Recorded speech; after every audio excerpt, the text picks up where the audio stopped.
Hi there, Laura Dankoff here from PathToHealthAndHealing.com. Today I want to talk to you about autoimmune disease. Autoimmune disease is on the rise. At least that's what I and other health practitioners have observed over the last several years. And you kind of wonder what's going on that this is occurring. Well, there are several different ideas or theories as to why that might be happening. But did you know that 20% of the American population suffers from an autoimmune disease? This is crazy. This is such a huge number, and many of these people feel like they don't have any hope. They don't feel like they're being listened to when they go to their health practitioners, and they're given few options to manage their condition. This is very disempowering. Often your choices when you've been diagnosed with an autoimmune disease is either you can take this pill or we have no available treatment options for you. But there are some things you can do from a functional medicine perspective. We can offer you various ways to not only look for what are some of the root triggers that maybe led up to your autoimmune condition. It's one thing that you may have a genetic SNP that may create a weakness where that can happen, but there's something that's got to flip the trigger to make that become an active condition for you. So what we're going to do as functional medicine practitioners is we are going to look at everything that's happened along your life timeline. We're going to want to know what happened from the time you were born throughout your entire life up to the point that you're at now. You know, how were you born? Were you born by C-section or vaginal delivery? Did you have a lot of infections when you were young that you required a lot of antibiotics? Did you have various infections as you grew up, such as mono, for instance? There is certainly some research that suggests that Epstein-Barr virus can be one of those variables or triggers. Did you travel abroad? What was your stress level like? What was the quality of the water you drank? What kind of toxic exposures did you have? Did you consume a diet full of a lot of sugars, additives, and preservatives? So we're going to look at those things, and then we're also going to look at when did your symptoms begin, and then what happened before that the symptoms actually began. So those are very important things that we're going to want to know in order to direct your care. There are 4 R's that we refer to as far as a healing protocol within functional medicine. And these 4 R's are very important. And that is because a lot of conditions or diseases actually start in the gut. So 70% of your immune system is in your gut. And an autoimmune disease is a dysregulation in your immune system that will attack certain things, and with your genetic weaknesses manifests as a particular autoimmune condition. So if we don't look at the health of your gut and start repairing that along with managing the stress, then it's going to be a lot harder to start to see improvement instead of seeing a progression of your disease process. We want to see a regression of your condition, and we want to alleviate your symptoms. There's a time and a place certainly for medications, but these are things that you can do to empower you, that there are options to give you hope instead of walking out empty-handed and frustrated that there is nothing that you can do to help control that situation.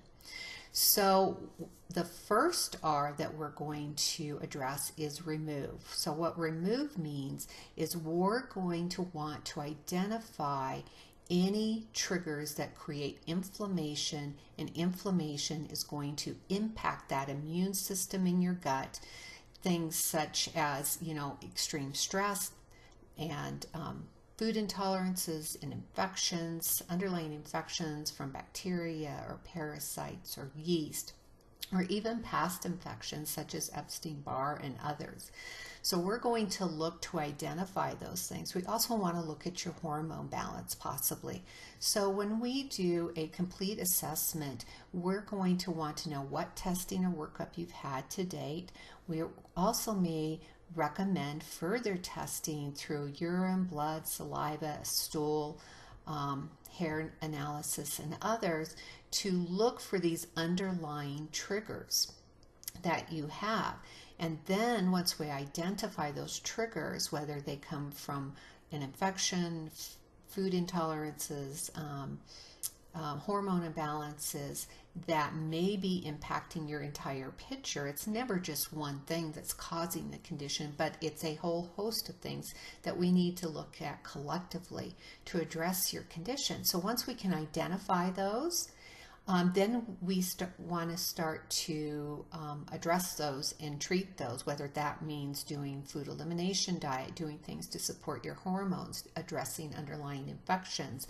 And ways that we may do this is through dietary changes, herbal support, and sometimes medication, but more often than not, we're going to be trying to do things with a more natural approach to your care. After we've done that, we move on to step 2, which is replace. And replace means we want to replace like any nutritional deficiencies that have been identified. One important thing with your immune system is that you have adequate nutrient absorption, and for that to occur you need to have adequate digestive enzymes, and you need to be eating a nutrient rich diet. So what happens to a lot of people that have an autoimmune disease is they don't have enough digestive enzymes to adequately digest their food and extrapolate the nutrients from their food, and as a result you can be nutrient deficient. So in that case, what we may want to do is encourage the release of those enzymes through chewing our food thoroughly, eating foods that have bitters in them, which bitters help to activate bioflow, which is going to aid digestion, and sometimes we need to add in some digestive enzymes with your meals as well. And also replace any kind of nutrient deficiency. Some key nutrients important to your immune system, particularly when you have an autoimmune condition, are vitamin D and zinc, glutathione, omega-3s, your B vitamins. So all of these are very important to not only regulating your immune system, but helping with what is known as phase 1 and phase 2 liver detoxification. So all of this needs to happen in that second step, which is to replace. Then in step 3, we work on repopulating the gut microbiome, which is a huge part of your immune system. As I mentioned, 70% of your immune system is in your gut. So ways to do that is with prebiotic and probiotic rich foods, and if need be, replacement. We want to have about 80% good to 20% not so good bacteria in that gut microbiome. And then after that, we move on to the last R, which is repair. And this is very important, and we don't want to skip over this step. And this is where we need to heal that intestinal barrier further. All the things that we've done along the way are going to help that, but if we don't finish that repair process, it leaves you more vulnerable for it to have setbacks along the way. So with repair, we are going to do some things nutritionally to help that along if need be. So all 4 of these steps, remove, replace, repopulate, and repair, are all vitally important to help your immune system and to help you see improvement in your symptoms. Because what we don't want you to have is to continue to feel frustrated and disempowered. We want to empower you to be the master of your own health. And one last thing that I sometimes will recommend with my patients is I will sometimes put them on something called low-dose naltrexone, which has to be compounded. So low-dose naltrexone, or LDN, is an old drug, really. Narcan at higher doses we use to reverse opiate overdose. But at a very small dose, when compounded, this can actually help your immune system. And there's all kinds of anecdotal cases of the use of LDN, or low-dose naltrexone, all over the world by various practitioners. There's the ldntrust.org, I believe it's called, where you can actually look at research, or just Google LDN research, and you can find what active research or past research has been done in this area. Because it is an old drug, it is harder to get companies to pay for this kind of research. But I would say, in my experience, probably 50% of the people that try LDN see some improvement in their condition, whatever that may be. So these are just some of the things that may help you to manage your autoimmune disease, and also prevent an autoimmune condition from developing in the first place, because these are very important steps no matter what your state of health. So I hope this helps, and if you would like more information on how to optimize your health, please visit me at www.pathtohealthandhealing.com. Have a great day.